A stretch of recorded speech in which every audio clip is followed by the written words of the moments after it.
Hello বন্ধুরা, তো আজকে আমি বসাবো চুপড়ি আলু গাছ। তো দেখুন, আমি চুপড়ি আলু বলি, আপনারা কি বলেন জানি না।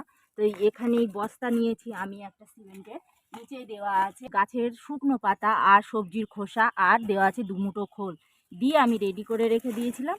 তারপরে দিয়ে দিচ্ছি একটু গোবর সার আর হালকা মাটি, সম্পূর্ণ বেলাইয়ে দোআঁশ মাটি।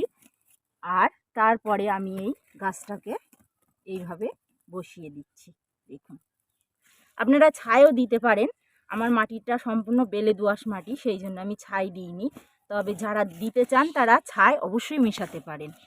তো দেখুন, এইভাবে দিয়ে এরপরে আমি একটা কুঞ্চি নিয়ে নিলাম, আর আমি এই লেবু গাছে তুলে দেব।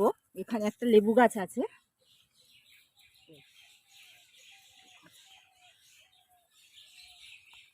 গাছটা প্রচুর বড় হয়ে গেছে। তো আমি এখানে এইভাবে তুলে দিলাম। তো আপনারাও এইভাবে বসান, দেখবেন বস্তায় প্রচুর বড় সাইজের চুপড়ি আলু হবে। তো আমি এখানে এই দুটো গাছ বসিয়েছি, আপনারাও এইভাবে বসিয়ে দেন।